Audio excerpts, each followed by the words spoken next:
Autodescobrimento interior, né? Uma viagem interior. Uma viagem interior. O autoconhecer de nós mesmos é o grande poder da gente se conhecer. Então vamos levar o nosso pensamento a Deus Jesus, agradecer novamente essa oportunidade de estar na nossa casa, na nossa luz, onde viemos buscar o entendimento e compreender, né? Por que nascemos, por que vivemos, por que morremos. E também buscar um acalanto para o nosso dia de melancolia, nossos dias de obstáculo, nossos dias de prova, de expiações. Que essa prece também envolva todos os nossos familiares que ainda estão resistentes, que não estão conosco. Aqueles que estão no livro de prece, encarnados e desencarnados, tirando a necessidade de cada um. Enfim, Pai, nesse nosso município, nosso estado, nosso Brasil, enfim, neste mundo que neste momento a vibração, possa chegar, sendo assim, Pai misericordioso, escutai a nossa prece.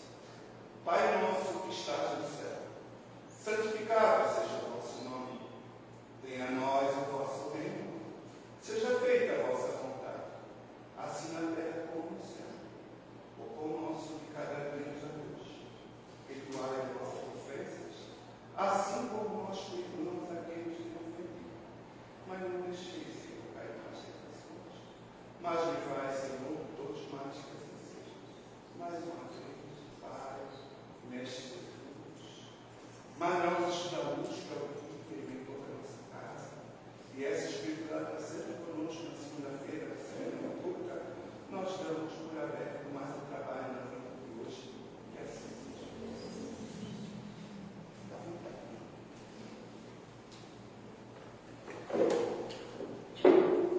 Boa noite a todos. Bastante feliz de estar aqui presente novamente nessa casa que nos acolhe todos os anos, que criei os meus filhos e vejo aqui jovens adultos que foram meus na evangelização durante o período da infância e juventude, né? Seus pais, suas famílias. Me sinto assim bastante feliz de saber que de alguma forma a gente contribui e recebe da espiritualidade esse abraço, esse colo, esse consolo de que o trabalho vale a pena. A doutrina espírita é, com certeza, algo que nós devemos agradecer muito, porque nos esclarece, nos acolhe, nos consola, nos orienta, e a gente jamais está sozinho, jamais está sozinho. Eu escolhi para o tema de hoje um dos livros da série psicológica da Joana de Ângeles. Joana de Ângeles, mentora espiritual da Divaldo Pereira Franco, foi uma das responsáveis pela preparação espiritual de Freud, fundador da psicanálise, e do Jung, que era discípulo de Freud e depois médico psiquiatra. Freud era um médico neurologista que percebeu que a medicina por si só não conseguiria responder algumas questões bastante sérias do ponto de vista clínico das pacientes. Pacientes que paravam de enxergar ou de andar e que não havia clinicamente, biologicamente, uma explicação para aquilo. Freud, buscando as respostas no inconsciente, encontrou muito das soluções que hoje formam a psicanálise, um dos braços, né, da psicologia. Digamos, a psicanálise ela ajuda bastante a psicologia no sentido de ser uma dimensão que favorece muito a nossa saúde psíquica. Joana de Ângeles também estudou muito a psiquiatria e desenvolveu a psicologia espírita. E nesse livro, especificamente, ela vai falar do autodescobrimento. A palavra parece meio estranha, falar em autodescobrimento. Tem que me autodescobrir? Sim, nós temos que nos autodescobrir. Porque nós não nos conhecemos. Não por acaso, a questão 919 do Livro dos Espíritos, conhece-te a ti mesmo. Aquilo ali não é à toa. Existe uma razão muito forte para que nós tenhamos o compromisso de nos conhecer. Nós temos a facilidade de olhar para alguém, julgar e condenar e dizer, fulano é assim, Beltrano é assado. Nós levamos uma encarnação inteira para nos compreender. E toda vez que a gente julga e condena, olha para o outro, fala isso, fala aquilo, aponta o dedo, a gente não está olhando para nós mesmos.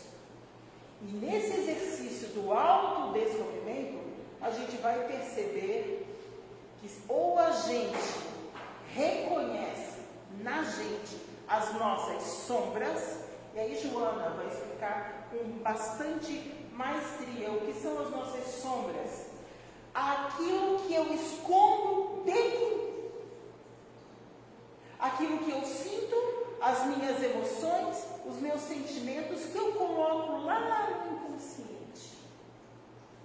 E se eu não olho para isso, eu me desconecto de mim mesmo. Toda vez que eu me desconecto de mim mesmo, eu me perco. Daí vem as depressões. E daí vem as crises de ansiedade e as síndromes de pânico. Então, o autodescobrimento, uma viagem interior, que é o nome do livro que nós vamos tratar aqui, ele vai fazer exatamente isso. Vai propor uma viagem para a gente mesmo, para dentro da gente mesmo. Então, hoje, a minha intenção é que vocês saiam daqui bastante desconfortáveis. Não com todo o conforto, não, eu sou uma pessoa ótima. Nós vamos enxergar que, inclusive, nós temos obras da doutrina espírita que não têm o cunho psicológico, mas que provam por A mais B, que ou a gente faz essa viagem interior e olha para as nossas dores emocionais e transforma isso que chama-se de reforma íntima. Essa transformação interior. O que é que eu vou transformar se eu não olho para mim? Como que eu vou fazer modificações de posturas comportamentais se eu não enxergo em mim o que eu preciso melhorar? Se o problema é sempre o marido, é sempre o filho, é sempre a esposa, é sempre a chefe do trabalho, como se nós não tivéssemos participação em nada, como se nós não tivéssemos obrigação com nada de ninguém. Então, Joana começa a apresentação do livro dizendo que a psicologia pura, sem esse olhar da dimensão espiritual, ela não dá conta de dar sentido à vida. E por isso a psicologia profunda, ela traz, a psicologia espírita, ela traz um sentido mais completo para a dimensão espiritual e psíquica. Ela vai dizer, por exemplo, que muitos dos psiquiatras e psicólogos, ela vai citar aqui como Kubler, Grof, Maslow, e ela fala inclusive do Viktor Frankl, que foi aquele médico que passou durante todo o período da Segunda Guerra Mundial, ele ficou preso. E lá ele começou a observar quem sobrevivia.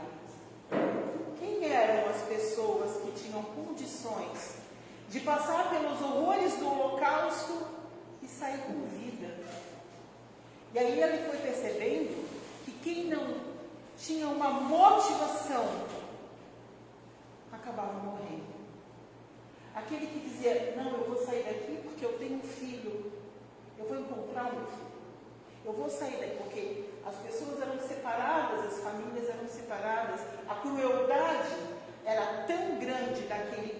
naquele acontecimento histórico da nossa história, da nossa realidade social, que filhos eram separados do pai, a mãe da esposa, e assim, nesse sentimento de total solidão, de vulnerabilidade, era mais fácil manipular. E ele percebeu que a motivação precisava de uma razão para viver. E aí a gente enxerga também, por exemplo, os casais que se dão muito bem por muito tempo, se mantêm casados por muito tempo, morre o marido, não demora muito, morre a esposa. A síndrome do coração partido. Isso existe, porque é o emocional que está dirigindo aquela mente, aquele coração e aquela saúde, inclusive a saúde física. Então ela propõe que a gente precisa trazer à psicologia um olhar espiritual. Aí sim, os psicólogos espíritas, os psicanalistas espíritas vão conseguir ter uma dimensão mais clara do atendimento desse paciente. É claro que um psicólogo espírita, como um professor espírita, não pode falar de espiritismo no consultório ou na sala de aula, mas ele tem um olhar clínico diferenciado, porque ele tem uma percepção maior, se for um profissional que de fato conheça o espiritismo, né? Então ela diz, já na apresentação do livro, que esse reducionismo da psicologia, tornando o ser humano num amontoado de células ligado a um sistema nervoso central, e que esse sistema nervoso central determina tudo, e que começa na maternidade, do berço ao túmulo, e que a vida é isso, é a psicologia que trata só desse olhar, não dá conta de explicar os vazios existenciais. Ela diz que a saúde, a doença, a felicidade e a desdita, a genialidade, as patologias mentais são cruéis, elas não têm sentido se elas começarem no berço e terminarem no túmulo, e se for só isso. Precisa trazer a dimensão espiritual da psicologia, né? Então, se o ser humano for considerado muito exclusivamente matéria, perde o sentido de vida, de existência. Há muito mais, e ela traz essa proposta, né? Ela propõe, na verdade, que, inclusive a biologia celular, atualmente, a engenharia genética, já provou que a energia tem um papel fundamental para a qualidade de vida, né? E, inclusive, a engenharia genética já provou também que o indivíduo é herdeiro de si mesmo. E, obviamente, isso tem muito a ver com a nossa evolução, né? Os conceitos materialistas, eles não dariam conta de a gente compreender tudo que a gente sente, tudo que a gente vive, ou a percepção de mundo. Então, compreendendo o espiritismo a partir dos pilares da ciência, do evangelho, da moral e da filosofia, a gente consegue compreender um pouco melhor utilizando todo o trabalho da Joana, que não foram poucos, são muitos livros que ela desenvolveu para a gente começar a compreender que sim, o aspecto psicológico é fundamental. Nós precisamos cuidar do nosso emocional, da nossa psique, principalmente pós-pandemia, porque a nossa grande pandemia não foi apenas a Covid. A nossa grande pandemia são os adoecimentos mentais. E o mais triste de tudo, as pessoas não podem enxergar uma fratura exposta, mas ninguém enxerga a depressão do outro. Ninguém enxerga a ansiedade do outro. Ninguém enxerga a síndrome de pânico do outro. Isso não vem uma placa, não está escrito, não tem um letreiro. É muito difícil, gente. Eu sou professora há muito tempo. Às vezes a gente está dando aula, eu estou me explicando a matéria, gramática, não tem nada a ver com o que eu estou falando aqui, eu olho lá no fundo da sala, uma aluna começa a tremer, ela não percebe que entrou em crise de pânico. Eu na frente já vi, os colegas começam a ver, a pessoa não percebeu ainda. E é assim. O autodescobrimento é justamente para a gente começar a perceber os sinais que nós mesmos vamos demonstrando e não vamos percebendo. Vai vir de fora, o espelhamento. Por isso é tão importante os relacionamentos. Por isso eu preciso conviver com as pessoas. Porque é no espelhamento que eu vou percebendo a mim mesmo. Ouvindo o outro, convivendo com o outro, interagindo com o outro. Porque se eu não faço isso, eu simplesmente sempre me coloco numa postura egóica, e aí Joana vai explicar muito bem que o ego ele é infantil, ele é imaturo, ele quer concorrer o tempo todo, ele quer ser melhor que tudo e todos, e ele não respeita o dever do self subir. O que é o ego e o self? O ego, todos nós precisamos. Eu vejo muito isso. Porque minha mãe é narcisista, porque meu namorado é narcisista, porque agora está na internet, eu vi na internet, minha mãe é narcisista. Ela não me deixa morar sozinha. Quer dizer, aí o adolescente que fala isso, tem um desejo, a mãe que tem a consciência de que ele não teria como se sustentar sozinho, ela é a narcisista, ele não. Porque o narcisista só aceita os próprios desejos, não aceita os desejos do outro, não dialoga. Mas todos nós temos essas características, porque traços de personalidade todos nós temos. Justamente por isso a gente precisa se autodescobrir. Quais são os meus traços de personalidade? Quais são os traços do meu ego?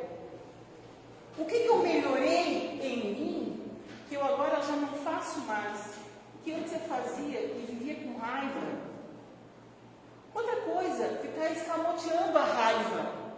Raiva é energia, gente. Um outro livro da Joana, chamado Conflitos Existenciais, ela vai explicar o que é o ódio, o que é a raiva, o que é a mágoa, o que é o ressentimento, e como a terapêutica espírita para tudo isso.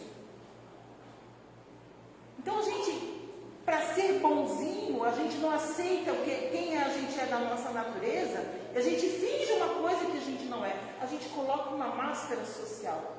Isso é persona. Então, eu crio uma personagem para a casa espírita, eu crio uma personagem para o meu ambiente de trabalho, eu crio uma personagem para a minha família, mas eu sou quem, afinal de contas? E quando a gente vai compreendendo que isso é importante, eu não estou dizendo que a gente não tenha que ter ego, o ego é fundamental. Aliás, por isso a gente tem que tomar um cuidado tão grande na educação das crianças, porque a criança está formando o aparelho psíquico dela, o ego dela. O aparelho psíquico, gente, ele é digital, ele é frágil. Se eu não tomo cuidado na formação desse ego, na formação desse aparelho psíquico na infância e na juventude sim, não tem esse papel que tem 18 anos, tem que se virar. A maturidade psíquica do cérebro só se dá aos 24 anos de idade. Não se dá antes disso. Mas eu era diferente. Quem tem mais de 40 aí, a nossa geração, quando era adolescente, a gente morria aos 60, não era assim? Hoje vai morrer com 90.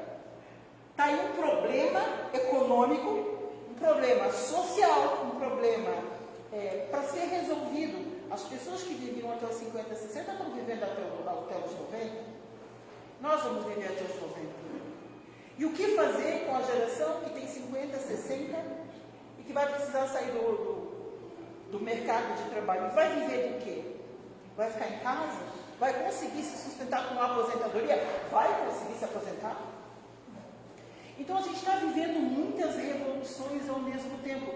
E dizer que isso não tem um peso na nossa psique é muita ingenuidade.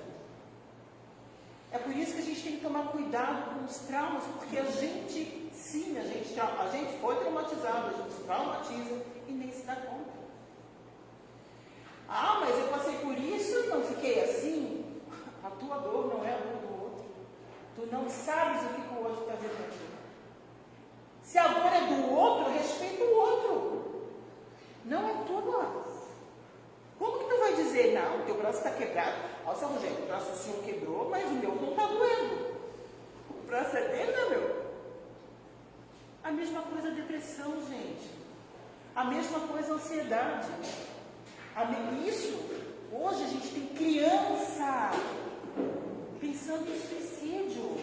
A gente tem criança com ansiedade. A gente tem criança com depressão.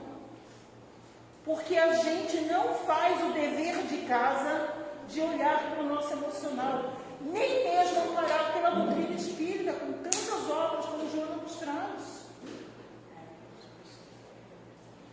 Então, na questão 600 do Livro dos Espíritos, eu não vou ler a pergunta em toda ela, mas o que importa aqui para a gente, Kardec, os Espíritos, dizem assim para ele: a consciência de mesmo é o principal atributo do Espírito. Nós temos consciência de nós mesmos, ou devemos ter. Qual que é a questão? O nosso aparelho mental, psíquico, ele tem 95% de inconsciência, e tudo aquilo que a gente nega na gente, a gente vai colocando lá, diz Jung e Freud, e 5% de consciência. Mas eu sou espírita, eu vou lá e dou palestra. Estou garantida lá no meu desenvolvimento espiritual. Óbvio que não. Está aí o ex-presidente da Federação Espírita Brasileira, fundador da Federação Espírita Brasileira, Frederico Figner, no livro Voltei, de Chico Xavier. Ele desencarnou, ele fazia um trabalho maravilhoso. Nasceu na Tchecoslováquia, veio para o Brasil, era um empresário bem-sucedido, ele perdeu uma filha, e a filha, quando desencarnou, trouxe ele para a doutrina espírita, como a grande maioria de nós, viemos pela dor, certo? E ele, quando desencarnou, ele vai descrever no livro Voltei como que foi o desencarno. E aí, na morte, na hora do desencarne, ele não sentia dor, mas ele não conseguia, ele estava perturbado, ele não conseguia fazer uma prece. Ele quis fazer uma prece, ele não conseguiu. Porque o espírito realmente está em fase de desenlace, ele não consegue fazer a prece. Quando ele chega na espiritualidade, ele percebe chegando uma moça com uma luz muito grande e ele bem fosco, uma luz bem fosca. E ele se sentiu inveja da moça. Ficou indignado. Mas como? Eu era vice-presidente da Federação Brasileira. Eu cuidava dos doentes. Eu ajudava os necessitados. Como que eu estou nessa situação? Aí que está. Aos olhos da matéria, tudo ok. Teve autodescobrimento? Não. Teve reforma íntima? Não. E maravilhoso ele se dá um trabalho de se expor desse jeito, de voltar, assinar como irmão Jacó e mostrar no livro Voltei que fica de olho. Não é porque está na casa espírita que está garantido, não. Esse trabalho é interno. É eu comigo mesmo. Não é o marido, não é a esposa, não é a irmã, não é o cachorro, não é o gato. Somos nós. Eu não posso me responsabilizar pelo outro. Eu tenho que me responsabilizar por mim mesmo. Ah, mas é meu filho. Ok. Você vai fazer vestibular para o teu filho? Alguém faz vestibular para o filho? Não, gente. A gente tem filho, a gente cuida, a gente alimenta, a gente faz de tudo para que ele caminhe sozinho. E ele tem que caminhar sozinho. A gente não vai caminhar pelo filho. Embora tenha muitos pais, muita mãe fazendo tarefa de filho em casa e brigando com a professora, porque a professora não faz isso, não faz aquilo. Está aleijando o filho. Isso é inconsciência, isso não é ajudar o filho. Então, qual é o maior problema do ser humano? A inconsciência. Ah, mas o orgulho vem da inconsciência. O orgulho vem da inconsciência, vem da imaturidade psicológica. E daí vem as criancinhas espirituais que nós somos. E Joana vai falar em todas as obras dela da nossa imaturidade psíquica, da gente não desenvolver a nossa real humildade, porque sequer a gente se conhece. Também são atributos do espírito: a inteligência, os sentidos, o pensamento, a liberdade de pensar, a vontade. E a vontade é tão atributo do espírito que, se alguém decide se suicidar, a espiritualidade vai fazer de tudo para isso não acontecer. Mas a vontade é do espírito, é de cada um. É individual, não existe evolução coletiva, todos iguais. Não é assim, é cada um mesmo. Então, o livre-arbítrio, a intuição e a capacidade de percepção. Freud e Jung contribuíram para o avanço da humanidade quando eles desenvolveram uma visão mais profunda do ser humano. Porque desenvolveram o conceito de inconsciente. Então, vejam bem, Joana preparou Freud e Jung. Freud e Jung, até hoje, são estudados nas universidades, nos cursos de medicina, psiquiatria, especificamente na especialidade de psiquiatria, e nos cursos de psicologia. Por que eles são tão estudados? Porque eles não falaram à toa, eles trouxeram uma realidade. Freud vai dizer que quanto mais a gente foge do nosso emocional, mais a gente cai nas armadilhas do nosso psiquismo. Então, a gente, aos olhos da espiritualidade, aos olhos do espiritismo, a gente tem que enxergar também a dimensão espiritual. A gente recebe o filho, mas a gente não... Esse filho... o espírito não é a gente que cria. A gente contribui com a biologia, o óvulo e o espermatozoide. Mas o espírito, ele é milenar, ele traz as suas tendências, traz a sua história, traz o seu porquê. E aí, a gente que é espírita, a gente precisa compreender que as nossas dificuldades, a gente precisa de verdade entregar. Porque a gente tem o dever de se autodescobrir, o dever de se auto-perceber, o dever de se distanciar de nós mesmos para perceber em nós quais são as nossas sombras, quais são as características, os atributos que eu não estou vendo em mim, que eu estou negando em mim, que eu quero, por uma questão moral, fingir que eu não sinto, fingir que eu não vivo. Vamos transformar essas sombras em algo material.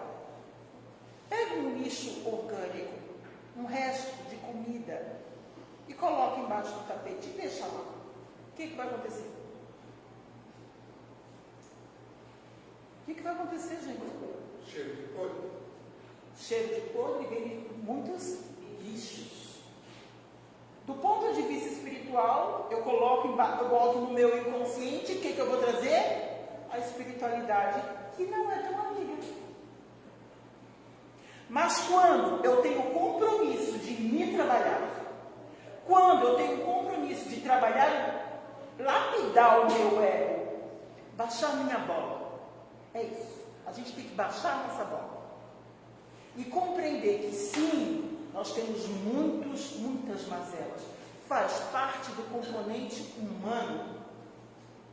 Quando a gente faz isso, a gente tem a possibilidade de verdade, mudar o patamar. Porque eu fui lá embaixo do tapete e tirei aquela sujeira. O problema é que a gente vive de Instagram. A gente vive de aparência. Tem que ficar bonitinho para todo mundo ver. Para todo mundo achar que eu sou legal. achar que eu sou ótima, achar que eu sou perfeita. Nós não somos perfeitos. Olha a infantilidade, eu estou preocupada com o que o outro vai achar. É ele que vai estar lá no meu lugar, na espiritualidade, na hora de prestar as contas? Ele que vai deitar no meu caixão? Não. E sim, gente, nós precisamos sim desse componente psíquico para ser trabalhado. E a gente pode, óbvio que a Casa Espírita não vai oferecer serviços de psicologia, ou de psicanálise, ou de psiquiatria, mas a Casa Espírita tem como favorecer o estudo da obra de Joana. Isso já ajuda muito. E tem que ter compromisso. Quando eu tenho esse compromisso de ir para dentro de mim, de parar de me preocupar com o outro. Porque é muito comum, né? A gente assiste uma peça, isso aqui era para o meu pai ouvir. Isso aqui é para o meu filho ouvir. Porque se é tu que está aqui, é para ti. É isso. É a gente entender que não é por acaso que a gente está aqui, não é por acaso que essa é a nossa proposta de trabalho. Porque a gente precisa, de verdade, olhar para nós mesmos, olhar no espelho, não só para ver o cabelo, a maquiagem ou a barba. Olhar para o espelho para ver quem sou eu. E, gente, se eu tenho certeza de quem sou eu, mais desconectado de mim eu estou. Se eu estou preocupada, de verdade, de usar roupa de marca, de andar de carrão, de fazer isso, de fazer corte de cabelo, não sei o quê, é porque eu não sei quem eu sou. É porque é o externo que me incomoda.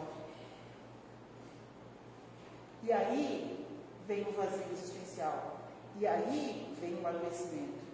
Se eu descolo o meu aparelho mental, psíquico, da minha alma, não tem saúde mental, não é possível ter saúde mental. E nem espiritual, porque as coisas estão muito ligadas.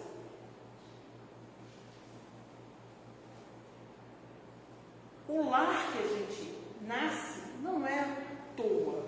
Ele é o solo e nós somos a planta, né? O lar, diz a Joana, tá? O lar exerce, sem qualquer dúvida, como ocorre com o ambiente social, significativa influência no ser, cujo ônus será o equilíbrio ou a desordem moral, a harmonia física ou psíquica correspondente do estágio evolutivo no qual se encontra. O planejamento reencarnatório é divino, mas o dever de autoburilamento é de cada um. Se o lar determinasse tudo, isso aqui não é Joana, que eu estou acrescentando. Se o lar determinasse tudo na vida de alguém, quem seria Chico Xavier, gente? Que levava a garfada da madrasta na barriga, que apanhava daquele jeito, que ficou aos 4 anos de idade. Imagina! Então a gente não pode determinar, não, mas eu sou assim porque minha mãe não sei o quê. Não, mas eu sou assim porque meu pai não sei o quê. Ok! E agora, o que tu vai fazer com isso? Essa é a realidade do teu planejamento reencarnatório. Foi tu que fez esse planejamento lá na espiritualidade. Agora não dá para ser vítima, porque não há vítimas. A gente vive muita situação injusta, mas injustiça para a espiritualidade não tem. Sabe por quê? Porque a justiça divina tem um mecanismo que a justiça dos homens não tem. Vamos pensar, João mata Maria, ele pode ir preso. Houve justiça para Maria? Ela vai estar de volta? Ela vai estar vivendo com os filhos de novo? Não, não houve justiça. Na outra encarnação, João é o pai de Maria. Como diz lá no livro Missionários da Luz, Segismundo, que matou Adelino, né, num triângulo amoroso com Raquel, vai nascer filho de Adelino. E há todo um trabalho espiritual para que haja esse perdão perdão. E é por isso que a gente não pode ficar se preocupando com quem eu fui na encarnação passada. Porque não interessa. O que interessa é o que eu sou agora. Porque é óbvio que tudo que eu passo agora é resultado do que eu fui ontem. Seja na encarnação passada ou seja nesta mesma encarnação. E o que eu posso fazer para me melhorar? Qual é a lição que eu tenho a partir do que eu estou vivendo? Então, o dever de autodescobrimento, ele é de cada um, ele não vem de fora. A necessidade, diz a Joana, a necessidade, portanto, do autodescobrimento em uma panorâmica racional torna-se inadiável, a fim de favorecer a recuperação quando em estado de desarmonia ou o crescimento, se portador de valores intrínsecos latentes. Enquanto não se conscientize das próprias possibilidades, o indivíduo aturde-se em conflitos de natureza destrutiva. Ou seja, ela vai dizer assim, as crises emocionais nos colocam em pulsão de morte. O que é pulsão de morte? Eu não tenho vontade de viver. A depressão é pulsão de morte. O que é a pulsão de vida? É a vontade de fazer mais e melhor. É encontrar propósito de vida. É encontrar propósito de lógica do que a gente tem a fazer. E aí, é óbvio que se nós vamos viver até os 90, nós precisamos pensar o que nós vamos fazer nos 40 últimos anos de vida. Porque os nossos pais e avós, geralmente, não viveram até os 90. A minha avó morreu com 37, a minha mãe com 87. Então, são realidades muito diferentes. A minha mãe, com certeza, jamais imaginava que fosse viver até os 87. Então, ela viveu em pulsão de morte muitos anos. Só em casa, vendo televisão, já não saía mais. O corpo vai morrendo aos poucos. O emocional também. As pessoas têm que visitar porque já não se movimentava mais. Então, a natureza destrutiva vem do momento que eu desisto de sonhar, de buscar, de fazer, de ter objetivos. E sim, é possível chegar à idade longeva com objetivos emocionais bacanas e físicos também. Claro que diferente de quando a gente tem 20 anos, mas é possível. Aí ela diz assim, ou se a gente entra ou em impulsão de morte, ou a gente foge espetacularmente para estados depressivos, mergulhando em psicoses de várias ordens, que o dominam e inviabilizam a sua evolução, pelo menos momentaneamente. Porque quando a gente entra em depressão, a gente acaba com a nossa energia vital. É difícil conseguir evoluir. Por isso que é tão importante. Então quer dizer que a pessoa que passa pela depressão, ela é uma pessoa má? Não, gente. Quer dizer que uma pessoa que passa pela depressão, tudo que está no caminho é um caminho. Precisa compreender qual é a função da depressão. Quem passou por um câncer, qual é a função do câncer naquele momento? O que eu tenho que aprender com isso? Para que eu precisei viver isso? Então, quando eu começo a fazer essas perguntas existenciais, quando eu busco soluções para essas angústias existenciais, eu desenvolvo a sabedoria, a ética e aí o cristianismo. Porque o verdadeiro cristão, ele tem consciência de que ele não é perfeito e que ele pode evoluir mais. Isso é ser cristão de verdade. Por isso que Nietzsche falava tão mal dos cristãos. Por quê? Uma postura dentro da igreja, dentro do centro espírita, mas lá fora o tempo todo com a pedra na mão para jogar na adúltera. E aí?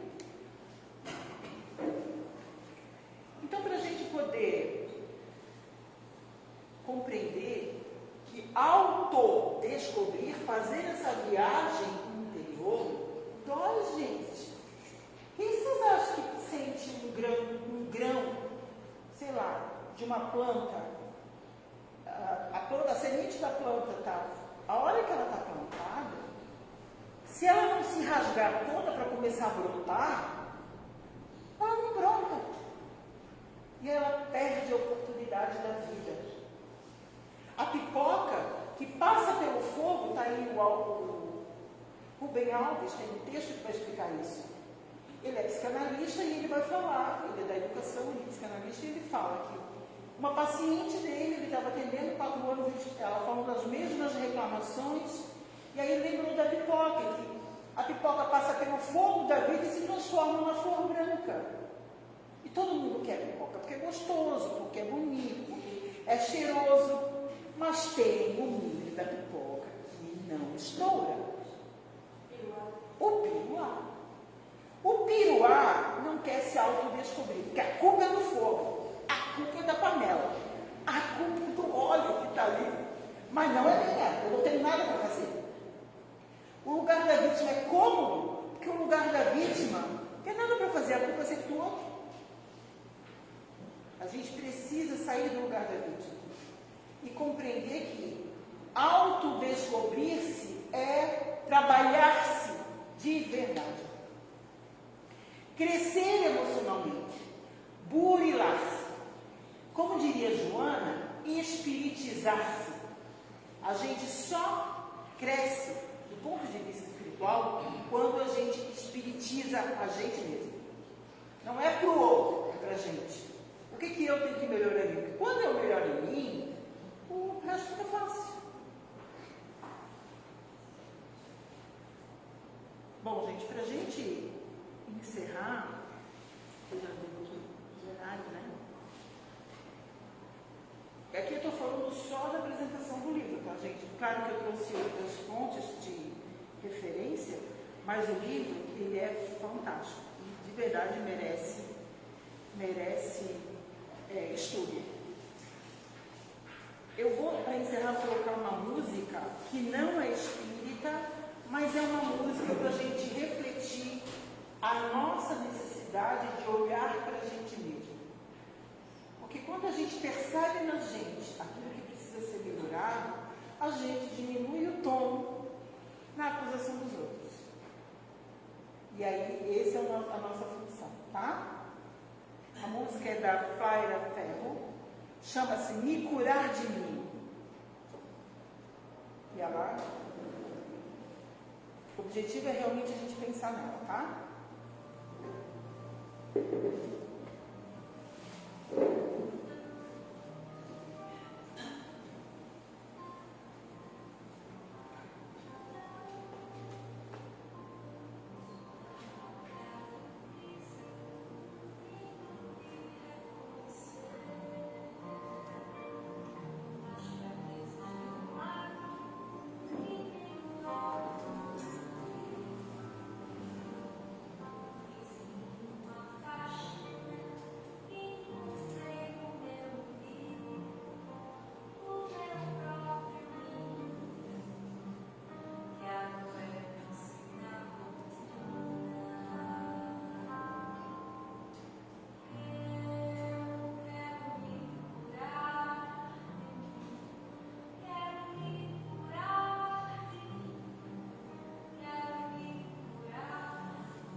esforço começa em nós.